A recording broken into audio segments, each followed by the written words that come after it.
যদি শালি মরে আর দুলা ভাই যদি নামাবার চাই আপনার দিবেন? সেটা পিছনের লোক কথা কন না কেন?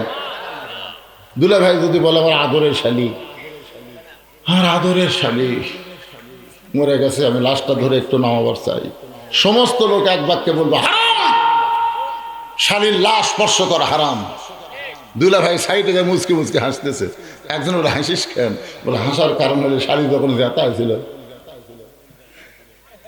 তখন আমার হাতত আসলো 500 টাকা, আমি টাকা দেবো না, জোর করে হাতত থেকে টাকা নিবি, আমার কামড় মারে টাকা দিছে রে। এই শালি বহুদিন আমার হুন্ডার পথে ধরছে, হাইড্রোলিক ব্রেক ব্রেক করে শালি আমার সার্ভে ধরছে, এক শালা হারাম করেনি।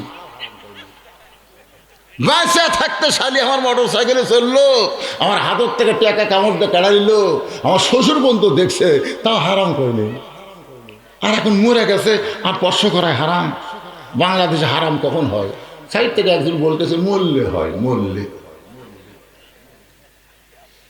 মরে গেলে 5 কাপড় দিছে, আবার খাটনি চাদর দিয়ে ঠেকাতেছে। সব মানুষ বলতেছে মেয়ে মানুষের লাশ দেখা হারাম, মেয়ে মানুষের লাশ দেখা হারাম, চাদর দিয়ে ঢাকো।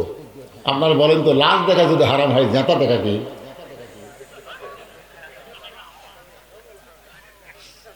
কে ভাই কথা কন না কেন? অকুনো মাছ দিকেন বুঝতে পারতেছে? লাশ দেখা যদি হারাম হয় তাহলে জেতা দেখা কি? চাদর দিয়ে ঢাকা রাখছে খাটনি পর্যন্ত। ফেরেশতারা এসে বলতেছে আল্লাহ, এই মেয়েটা যখন জীবিত আসলো গোটা শেরপুর খলিফা পাড়ার সবাই চিনে, তো মরে গেলে এইরকম পর্দা কেন? আল্লাহ বলতেছে ওই দেশের নাম বাংলাদেশ রে, ওই দেশের নাম বাংলাদেশ, ওই দেশে বাঁচতে পর্দা করে না রে, মরার পরে। আমার মায়েদের বলতেছে মা, বুড়ি হয়ে বোরকা পরে কোনো লাভ নাই মা, আপনি বুড়ি হয়ে বোরকা পরে কোনো লাভ নাই, কারণ একটা বুড়ির দিকে একটা বুড়াও পর্যন্ত তাকায় না। জোরে কোন কথা ঠিক কিনা? 50 বছর আমের গাছের গোড়াত কেউ বেড়া দেওয়া দেখছেন? 50 বছর গাছের বয়স, গোড়া দিচ্ছে বেড়া। একজন ভাই বেড়া কেন ভাই? যদি গরু ছাগল খায় সতর্ক থাকা ভালো। গরু ছাগল ঘৃণা করে তো গাছের দিকে তাকাবি না, খাবি কি? বেড়া যদি দিবার চাষ ওই লক লকা পাতা বাড়াছে, ওই গাছত বেড়া দে। খালি গাছ খাবি না, বেড়া না থাকলে গাছকে ধর্ষণ করবি, ধর্ষণ। আমি বলি যুবতী মেয়েদেরকে বোরকা পড়তে হবে। আজকে আমাদের এই যুব শক্তিকে যদি ভালো শক্তিতে রূপান্তরিত করতে চান, তাহলে নামাজ পড়ানো হবে না, নারীদেরকে পর্দার মধ্যে ঢুকাতে হবে। কথা ঠিক না? একেবারে মাইক চঞ্চল করে, একেবারে মাইক আলা খুঁটি হলো রে, চঞ্চল করে কে বাজান। ওমর ফারুক একদিন আবু বকরের সামনে কাঁদতেছে। আবু বকর বলে কান্দিস কেন? বলে কান্দার কারণ হলো ওসমান আলী নবীর জামাই হলো, তুমি নবীর শ্বশুর হলে, কিন্তু আমি। তাও বকর বলতেছে তোমার মেয়ে নাই? আছে তো, ওর সাথে বিয়ে দাও, আমরা 2 জন শ্বশুর হই, ওরা 2 জন জামাই হোক। সুবহানাল্লাহ বলেন। তখন হযরত ওমর তার মেয়ে হাফসাকে নবীর সঙ্গে বিয়ে দিলেন। তাহলে বোঝা গেল 2 জন কি শ্বশুর। নবীর শ্বশুরকে আবু বকর ওমর, আর জামাইকে ওসমান আর আলী। এমন সময় মা আয়েশা ঘরের মধ্য থেকে বলতেছেন, নবীর মাদ্রাসার 1 নম্বর ছাত্র যিনি, তদন্তের দায়িত্ব পাবেন তিনি। 6 লক্ষ হাদিসের হাফেজা। সুবহানাল্লাহ। মা আয়েশা কি সাধারণ নাকি? কারো নাম ধরছে? কারো নাম ধরছে? এমন কথা বললেন যে নবীর মাদ্রাসার ছাত্র যিনি, তদন্ত 1 নম্বর ছাত্র যিনি, তদন্তের দায়িত্ব পাবেন তিনি। সমস্ত সাহাবীরা এক বাক্যে চিল্লায় বললেন 1 নম্বর ছাত্র হলেন হযরত আবু বকর। ওমর ফারুক আপত্তি করলেন না, কারণ এমন কথা বলেছেন সেখানে ওমরের খাওয়া নাই, ওসমানের খাওয়া নাই, আলীর খাওয়া নাই, খাওয়া হচ্ছে আবু বকরের। হযরত আলী বললেন আবু বকর ভাই, মা আয়েশা যে কথা বলেছেন সেই কথা অনুযায়ী আপনি তদন্ত করবেন, আপনি ভিতরে ঢুকবেন, ভালো করে খেয়াল করবেন। নবী বিদায় নিছেন চেতনভাবে, একটু তদন্ত করার সময় খেয়াল করার দরকার আছে না নাই? যেরকম আছে না নাই? হাসিনা তদন্ত করার সময় খেয়াল করে নাই। আল্লামা সাইদি হুজুরের মতন ভালো মানুষকে মিথ্যা তদন্ত করে 13 বছর জেলখানায় বন্দি করেছে, আবার হাসপাতালে নিয়ে গিয়ে তাকে হত্যা করেছে। জোরে কোন কথা ঠিক কিনা? তদন্ত করার সময় খেয়াল করা লাগবে। খেয়াল করে নাই মীর কাসেম আলীকে মিথ্যা ফাঁসি দিয়েছে। কারণ মীর কাসেম আলীর যেদিন ফাঁসি হবে, মীর কাসেম আলীর নাম শুনছেন আপনারা?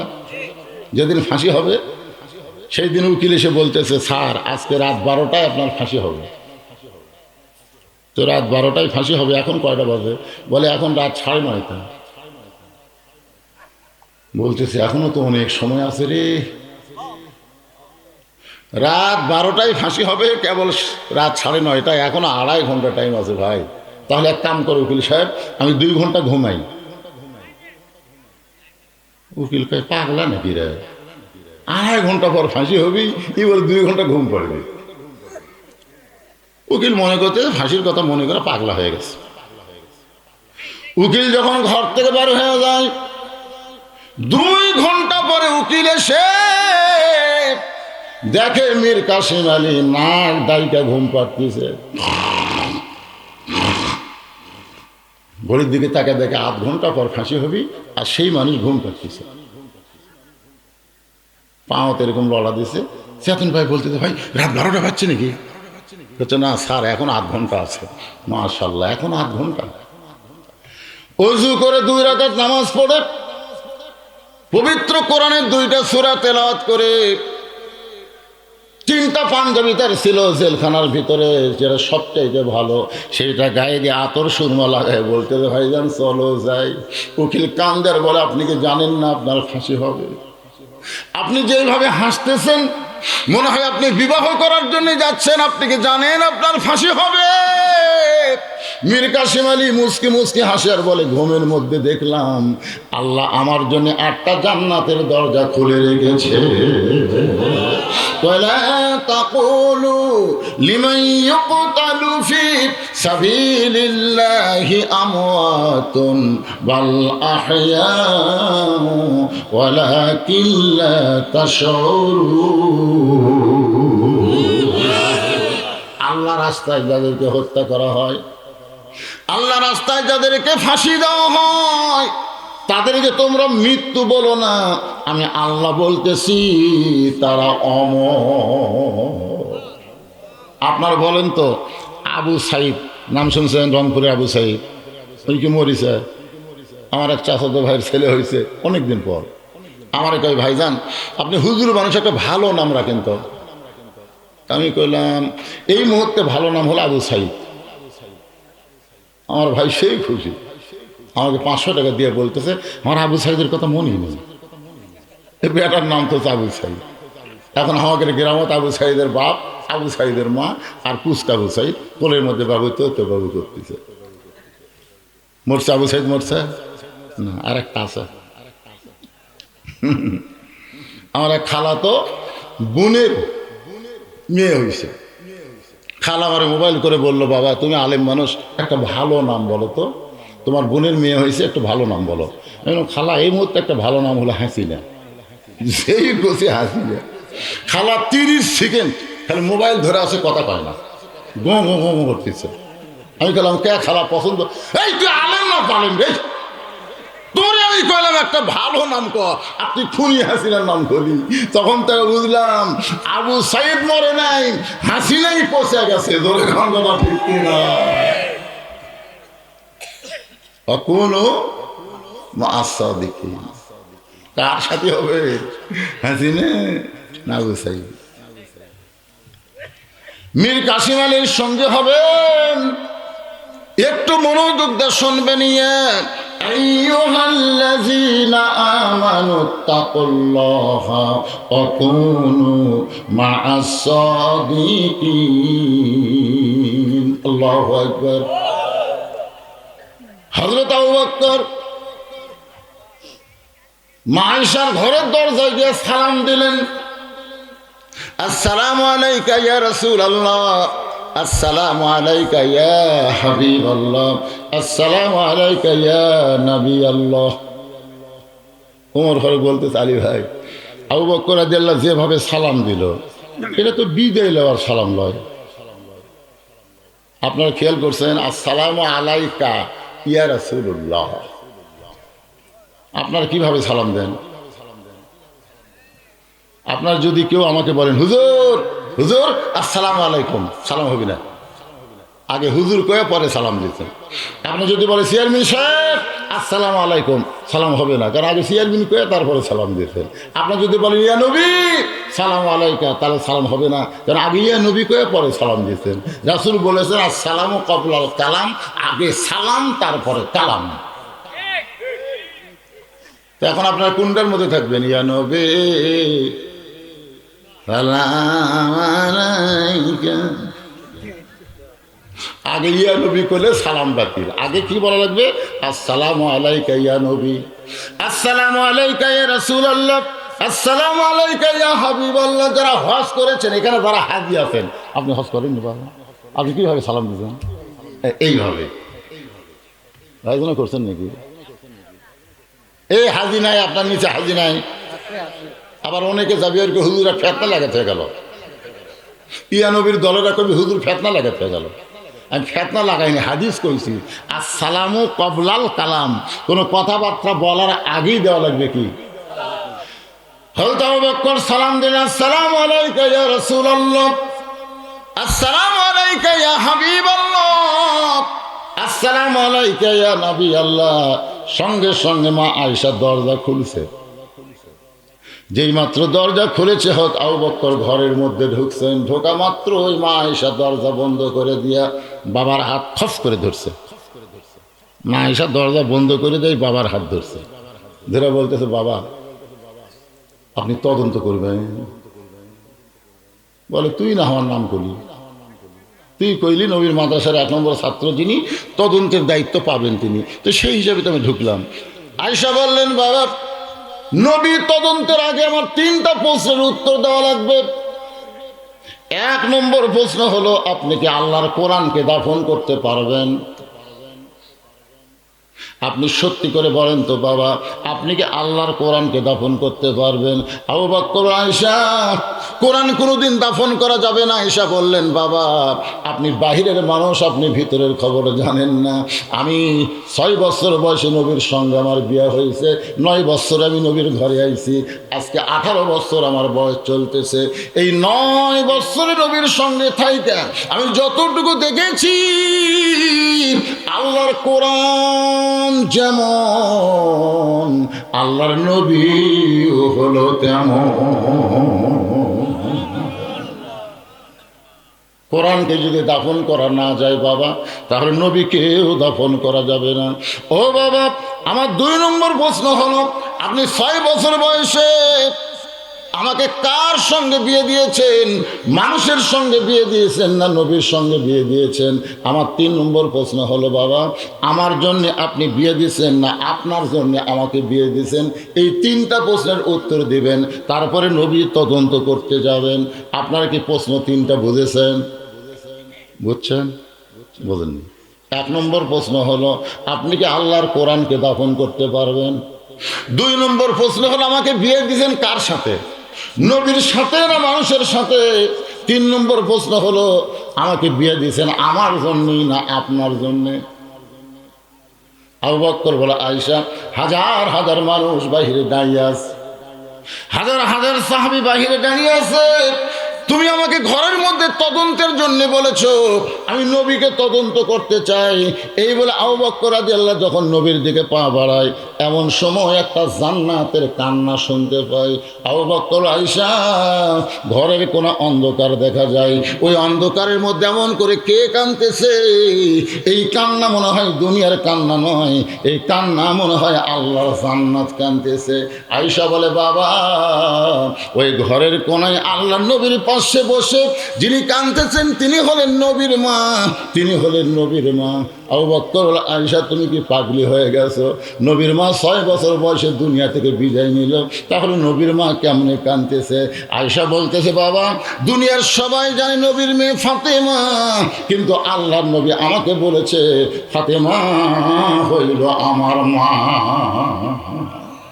সুবহানাল্লাহ কন্যা কেন? আয়েশা বলতেছে দুনিয়ার সবাই জানে নবীর মেয়ে ফাতেমা কিন্তু আল্লাহর নবী বলেছেন ফাতেমা হলো আমার মা। একদিন তিনটা বিবি নবীর কাছে বসে আছেন, তিনজন বিবি। নবী যখন বিবিদের কাছে বসে থাকেন তখন তিনি নবী থাকেন না, তিনি স্বামী হয়ে যান। সুবহানাল্লাহ বলেন। আমার নবী যখন হাসান হুসাইনের কাছে যান তখন নবী থাকেন না, তিনি নানা হয়ে যান। নবী যখন ফাতেমার কাছে যান তখন তিনি নবী থাকেন না, তিনি বাবা হয়ে যান। নবী যখন যেখানে গেছেন তখন সেখানে একটা রূপ নিয়েছেন। এজন্যই আমাদের নবী হচ্ছেন আমাদের আদর্শ। নামাজে যখন নবী দাঁড়ায় পায়ের গোড়া ফুলে ওঠে। আবার বদরের যুদ্ধে যখন নবী যায় ঘরের মধ্যে ঢুকে মাথার টুপি খুলে হেলমেট পরে এবং সৈনিকের পোশাক পরে ঘর থেকে বাড়ায়। কোমরের পেটে টাইট হয় না, আলীকে বলে আলী কোমরের বেলটা টাইট করে দাও। হয়তো আলী যতই টামে টাইট হয় না, কারণ পেটের মধ্যে খাওয়ার নাই, বুঝতেছে না, না খায় পেট ঠোঙ্গা মেরা আছে। আবু বকর বলি ইয়া রাসূলুল্লাহ, আপনি আল্লাহর নবী, আপনার কোমরের বেল্ট এত টাইট করতে হবে কেন? রাসূল বলে আবু বকর, আমি আল্লাহর নবী যেমন ঠিক আজকে বাতিলের বিরুদ্ধে হকের পক্ষে, আমি হব আল্লাহর সেনাপতি। সুবহানাল্লাহ। কি বুঝতেছেন? যেদিকে যাবেন নবী কয় নম্বরে আছে? কথা কয় না, কয় নম্বর? ওমর ফারুক বলতেছি ইয়া রাসূলুল্লাহ, আপনার পিছনে আজকে জোহরের নামাজ পড়ে আশ্চর্য হলাম। রাসূল বলে কেমনে? বলে প্রথম রাকাতে আপনি 3 বার সুবহানাল্লাহ আলা বলছেন, কিন্তু দ্বিতীয় রাকাতে 100-র বেশি আমরা সুবহানাল্লাহ আলা বলি, আপনি সেজদা তোলেন না। তৃতীয় রাকাত ঠিকই পড়াছেন, এই চতুর্থ রাকাতও ঠিকই পড়াছেন, কিন্তু এই দ্বিতীয় সেজদা এত লম্বা দিলেন কেন? আল্লাহ রাসূল বললেন, ওমর তোমরা যখন সেজদা, আমি তো সেজদা, আমরা সবাই যখন সেজদাটা কি ওই ফাঁকে, ওই ফাঁক দিয়ে, আমাদের কাতারের ফাঁক দিয়ে দুই পবিত্র এসে আমার পিঠের উপর চড়িয়েছে। দুই পবিত্র হাসান হোসেন, হাসান হোসেন নাম বলতেছে না, বলতেছে দুই পবিত্র আমার পিঠের উপর চড়ে বসলো। আমি এখন সেজদারত অবস্থায় ওদেরকে পিঠ থেকে নামাবার চাই, কিন্তু নামাজের মালিক আল্লাহ বলতেছে, হাবিব যতক্ষণ এরা দুইজন আপনার পিঠে বসে থাকবে ততক্ষণ আপনি সেজদা থেকে মাথা তুলতে পারবেন না। ওরা দুই ভাই যখন নামে চলে গেল তখন আমি সেজদা থেকে মাথা তুললাম।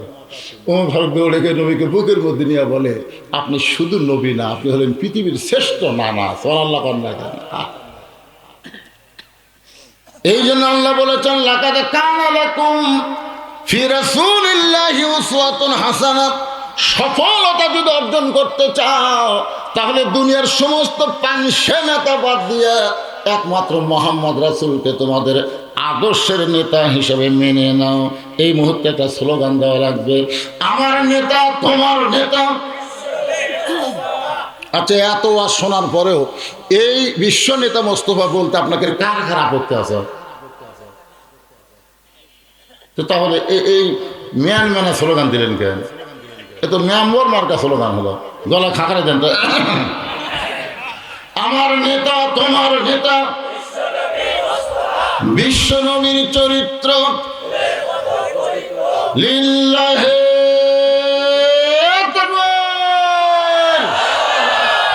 একটু মনোযোগ দিয়ে শোনেন। তিনটা বিবি যখন নবীর কাছে বসে আছেন, একটা বিবির নাম হলো উম্মে সালমা, একটা বিবির নাম হলো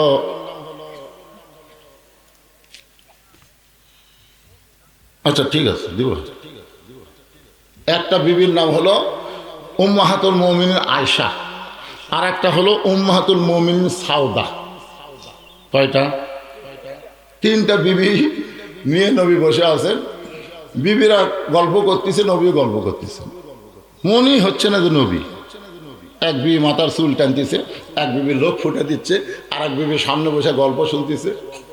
হায় হায় রে, তিনটা বিবি নিয়ে নবী যখন মশগুল, এমন সময় নবীর মেয়ে ফাতেমা ঘরের মধ্যে ঢুকছে। এমন সময় নবীর মেয়ে ফাতেমা ঘরের মধ্যে ঢুকছে, সঙ্গে সঙ্গে নবী দাঁড়ায় গেছে। এতক্ষণ নবী কি হয়েছিল? কিন্তু নবী দাঁড়ায় গেছে। নবী দাঁড়ায় বলতেছেন, মা আপনি কষ্ট করে কেন আমার কাছে আসলেন? আমারে ডাকলি তো আমি আপনার কাছে যাইতাম। আয়েশা নবীর বুড়া আঙ্গুলে চাপ দে বলে, ইয়া রাসূলুল্লাহ আপনি কি করতেছেন? নিজের মেয়ে ঘরের মধ্যে ঢুকলো আর আপনি মা বলে তাকে সম্মান করে দাঁড়িয়ে গেলেন। সঙ্গে সঙ্গে নবী ছোট বাচ্চার মতন কান্না শুরু করে দিলেন। আয়েশা বলে, ইয়া রাসূলুল্লাহ, আপনি কেন কাঁদতেছেন? রাসূল বলে, আয়েশা, দুনিয়ার সবাই জানে ফাতেমা আমার মেয়ে, কিন্তু আমি নিজের চোখে দেখেছি ফাতেমা হইল আমার মা। নিজের চোখে দেখছি ফাতেমা আমার মা। আয়েশা বললেন, হুজুর, তাহলে এই কথা গোপন রাখা চলবে না। ফাতেমার আপনি মা কেমনে দেখলেন একটু আমাদের বলেন। আল্লাহর নবী বললেন, তাহলে শোনো, তাইফের ময়দান থেকে রক্তমাখা শরীর নিয়ে আমি যখন মক্কাতে আসলাম, জানো আয়েশা, যে বছর আমি তাইফে গেছিলাম ওই বছর আমার চাচা আবু তালেব মারা গেল। ফাতেমার মা আমার দরদের বিবি খাদিজা দুনিয়া থেকে বিদায় নিল। আমি নবী কখন যেন ঘুমের মধ্যে চলে গেছি, ওই ফাতেমার ওরাতকে ঘুমায় গেছি। এমন সময় স্বপ্নের দিকে আমার মা ফাতেমা ওরের পাশে দাঁড়ায় কাঁদতেছে। এত বছর পরে আমি মাকে দেখে আর ছাড়তে চাইলাম না।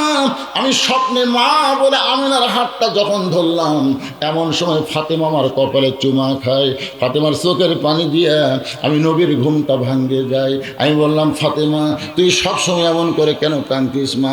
ফাতেমা বলে, বাবা, আপনি মনে হয় স্বপ্ন দেখছেন, আপনি স্বপ্নে মা বলে আমার হাতটা চাইপা ধরছেন। বাবা, এই দেখেন এখন পর্যন্ত আমার হাতটা ধরে আছেন। রাসূল বলে, ফাতেমা, স্বপ্নে মা বলে যদি তোর হাতটা চাইপা ধরি, তাহলে তুই আমার ফাতেমা না, তুই হলি আমার মা আমিনা। আয়েশা বলতেছে, বাবা, নবীর মা ফাতেমা নবীর পাশে বসে কাঁদতেছে।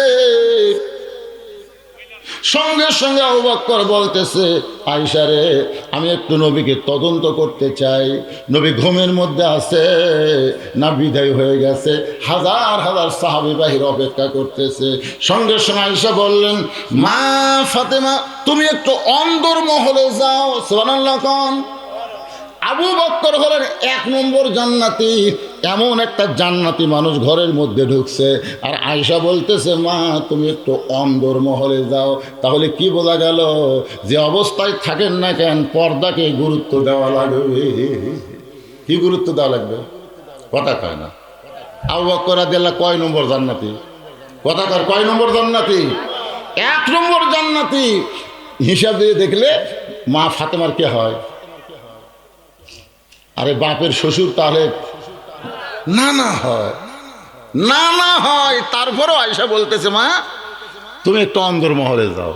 এ মায়েরা, পর্দার অন্তরে বসে যারা শুনতেছেন, মেয়েদের একটা ইবাদত কবুল হবে না যদি পর্দা ঠিক না থাকে। জোরে কোন কথা ঠিক কিনা? পর্দা যদি ঠিক না থাকে। ইমাম গাজ্জালি বলেছেন, মেয়েদেরকে অন্দর মহলে থাকতে হবে। তো ছাত্র বললেন, হুজুর অন্দর মহল মানে কি? ইমাম গাজ্জালি বললেন, কবর। তো সব ছাত্র বলতেছে, তাহলে মেয়েদেরকে কবর খুঁড়ে থাকা লাগবে? ইমাম গাজ্জালি বললেন, পাগলা, তোমরা বুঝতে ভুল করছো। কবর মানে কি? যে সমস্ত পুরুষ মেয়ে মানুষ মারা গেলে তার লাশ ধরে কবরে নামাবার পারবে, ওই সকল পুরুষ মানুষ শুধু মেয়েদের বাড়ির ঢুকতে পারবে। এখন আপনারা বলেন তো, একটা মেয়ে মানুষ মারা গেলে ওই মেয়েটার লাশ ধরে কারা কবর নামাবে? কারা? আপনার বোঝেন না? যদি শালি মরে আর দুলা ভাই যদি নামাবার চাই, আপনার দিবেন? কিন্তু পিছনের লোক কথা কন না কেন? দুলা ভাই যদি বলে, আমার আদরের শালি, আর আদরের শালি মরে গেছে, আমি লাশটা ধরে একটু নামাবার চাই, সমস্ত লোক এক বাক্যে বলবো, হারাম, শালির লাশ স্পর্শ করা হারাম। দুলা ভাই সাইডে যায় মুচকে মুচকে হাসতেছে। একজন ওরা হাসিস কেন? বলে, হাসার কারণ হলে শালি যখন জেতা হয়েছিল, তখন আমার হাতত আসলে 500 টাকা, আমি টাকা দেবো না, জোর করে হাতত থেকে টাকা লিবি, আমার কামড় মারে টাকা লিছে রে। এই শালি বহুদিন আমার হুন্ডার পথে ধরছে, হাইড্রোলিক ব্রেক, ব্রেক করি শালি আমার চাপড়া ধরছে, এক শালা হারাম করেনি। বাঁচা থাকতে শালি আমার মোটর সাইকেলে চললো, আমার হাতত থেকে টাকা কামড় দিয়ে কেড়া দিল, আমার শ্বশুর পর্যন্ত দেখছে, তাও হারাম করেনি। আর এখন মরে গেছে আর স্পর্শ করায় হারাম। বাংলাদেশে হারাম কখন হয়? সাইড থেকে একজন বলতেছে মরলে হয়, মরলে। মরে গেলে 5 কাপড় দিছে, আবার খাটনি চাদর দিয়ে ঢেকাতেছে। সব মানুষ বলতেছে, মেয়ে মানুষের লাশ দেখা হারাম, মেয়ে মানুষের লাশ দেখা হারাম, চাদর দিয়ে ঢাকো। আপনারা বলেন তো, লাশ দেখা যদি হারাম হয়, জেতা দেখা কি?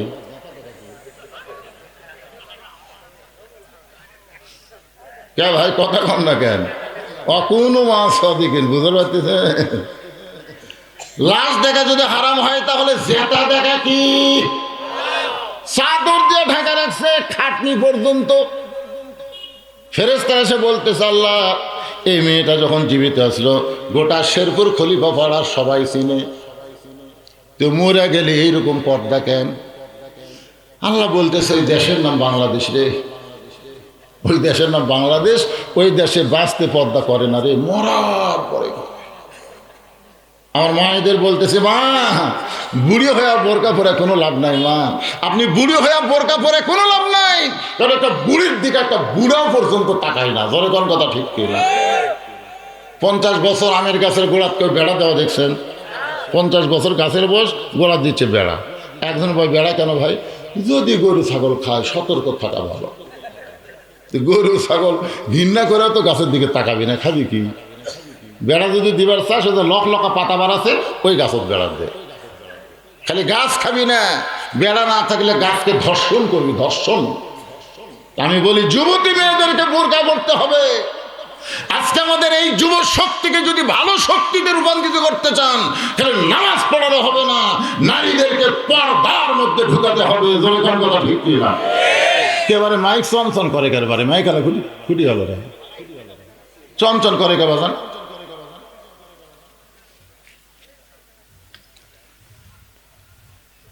বিরক্ত হচ্ছেন? আবু বকর রাদিয়াল্লাহু কোন জায়গাত আছে?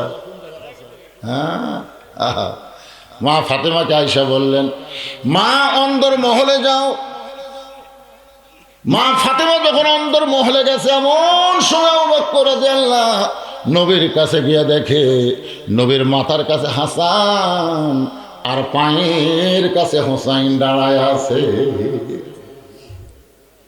এইবারে ঠেলা। মাথার কাছে কে? মাথার কাছে হাসান, পায়ের কাছে হোসাইন দাঁড়িয়ে আছে। আবু বকর রাদিয়াল্লাহু দেখার সঙ্গে সঙ্গে দুই ভাই দৌড়ে এসে আবু বকরের দুইটা হাত ধরে বলতেছেন, ও গো নানার সাহাবী, নানার সাহাবী গো, সকাল থেকে আমরা দুই ভাই নানা নানা বলে কাঁদতেছি।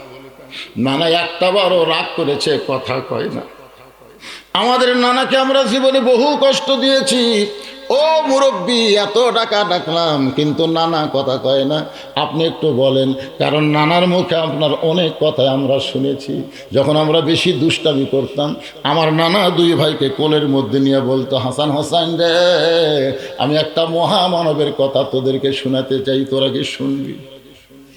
আমরা নানার মুখের দিকে তাকাই বলতাম, নানা, দুনিয়াতে আবার মহামানব কে? আমার নানা তখন বলতো, নাম হলো আবু বকর। একদিন বলেছিলাম, গভীর রাত্রে মক্কা ছেড়ে মদিনায় হিজরত করা লাগবে, আমি তোমাকে সঙ্গে করে মদিনায় যাব। এই কথা বলার কয়েক মাস পরে আল্লাহ যখন হিজরতের হুকুম দিল, আমি নবী চুপি চুপি আবু বকরের দরজা গিয়ে ঠোকা মারলাম, সঙ্গে সঙ্গে দরজা খুলে গেল। আমি নবী বললাম, আবু বকর, আমি তোমার বাড়ির দিকে আসতেছি, এইটা কি তুমি আগেই জানতা? আবু বকর, নবী গো, ওই যে 6 মাস আগে বলেছিলেন একদিন গভীর রাত্রে হিজরতের হুকুম হলে আমাকে সঙ্গে করে নিয়ে যাবেন। সেদিন থেকে আজ পর্যন্ত কোনো রাত্রিবেলা ঘুমাইনি, আপনার জন্য দরজায় দাঁড়িয়ে থাকি। ও গো মুরব্বী, নানার মুখে আমরা শুনেছি যে নানার জন্য আপনি মাসের পর মাস দরজায় দাঁড়িয়ে থাকেন। আজকে সেই নানা ঘুমায় গেছে, মেহেরবানি করে একটু নানাকে ডাক দেবেন। আমার নানা কইছে গাড়ে সুরের মধ্যে, আপনার উরাতকে বালিশ বানায় নানা ঘুমায় গেছে। আমার নানা আপনার গল্প করে বলেছে, আমার আবু বকর ঘুমায়নি। আমি নবী যখন ঘুমায় যাই, আবু বকর গর্তের চারিদিকে তাকে একটা ছিদ্র দেখতে পাই, ওই ছিদ্রের মুখে পাটা লাগাই দিছে, বিষাক্ত সব কামড় মারছে। বিষের জ্বালায় নাই, গোটা দেহ থরথর করে এক ফোঁটা চোখের পানি আমি নবীর গালের মধ্যে পড়েছে। আমি ঘুম থেকে চেতন পায়ের দিকে আবু বকর কাঁদতেছে।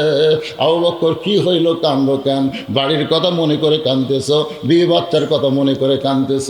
আবু বকর, নবী গো, আমার কলিজা চিরে যদি আপনাকে দেখায় আল্লাহ নবী ছাড়া অন্য কারোর নাম নাই, তাহলে কেন কাঁদতেছ? বলে পাতে কি যেন বারবার কামড় দেয়। নবী কান্দার, হাসান হাসান রে, আমার আবু বকর তার জীবনের চাইতে আমাকে বেশি ভালোবাসে। আজকে আমরা দুইটা ভাই সকাল থেকে দাঁড়িয়ে আছি নানার মাথার পায়ের কাছে, কিন্তু নানা একটা বার কথা কয় না। আপনি একটু ডাক দেন, আপনি একটু ডাক দেন। আমার নানার ঘুম কেন ভাঙ্গে না? আমার নানাকে ছাড়া আমরা দুই ভাই কিন্তু বাঁচবো না, আমার নানা ছাড়া আমরা দুই ভাই কিন্তু বাঁচবো না। সঙ্গে সঙ্গে হঠাৎ আবু বকর হাঁটু গেড়ে বসে নবীর কপালে একটা চুমা দেয়া বলে, উমর, তোমার কথার সাথে আমি একমত। সুবহানাল্লাহ কবেন না? ওই ঘরের মধ্যে হাঁটু গেড়ে বসে নবীর কপালে চুমা দেয়া বলে, উমর, তোমার সাথে আমি একমত। এখন আপনারা বলেন, নবী দাফন হবে না ঘুম থেকে চেতন পাবে? একমত। আর দুই মত নাই।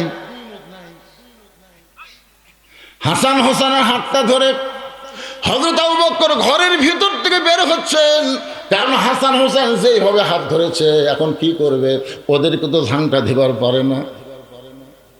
একদিন আবু বকর রাদিয়াল্লাহু মসজিদের মধ্যে ঢুইকা দেখে আল্লাহ নবীর দুই উরাতের উপরে হাসান হোসেন বসে খেলা করতেছে। একজন দাড়ি ধরে টান মারে, আর একজন টুপি খুলে ফাইলা দেয়। নবী বিরক্ত না হইয়া হাসান হোসেনকে বুকের মধ্যে নিয়ে চুমা খায়। আবু বকর, নবী গো, এরা দুইজন আপনাকে যে সবসময় বিরক্ত করে, আপনার কি কষ্ট হয় না? নবী বলে, আবু বকর, আমার কলজা কি কোনোদিন তুমি দেখছো বাবা? আমার কলজা কি কোনোদিন দেখছো? আবু বকর বলে, রাসূলুল্লাহ, ভিতরের কলিজা আমি কেমনে দেখবো? রাসূল কয়, আবু বকর, আমার হাসান হোসেন হইল আমার কলিজা। এখন সেই দুই কলিজা আবু বকর হাত ধরেছে।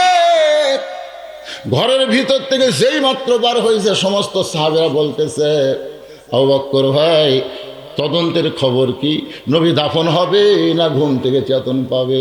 আবু বকর বলতেছে, এই উত্তর আমি দিব না, এই উত্তর দিবে নবীর সাহাবী জামাই হযরত আলী। সুবহানাল্লাহ কর না কেন? তদন্ত করলো কে আর উত্তর দিবি কে? এই যে দুইজন আমার হাত ধরছে, এই দুইজনের সামনে আমি তদন্তের রিপোর্ট দিবার পারবো না। তোমাদের সবার সামনে দেওয়া যাবে, কিন্তু এই দুটার সামনে রিপোর্ট দেওয়া যাবে না। এই জন্য আমি চলে গেলাম এই দুইজনকে সামলানোর জন্যে। এখন তোমাদের তদন্তের রিপোর্ট দিবে হযরত আলী। আলী বলতেছে, কি বিপদ? তদন্ত করলো কে আর রিপোর্ট দিবি কে? ইয়া আইয়ুহাল্লাযীনা আমানুত্তাকুল্লাহা ওয়া কুনু মা'আস সাদিকিন।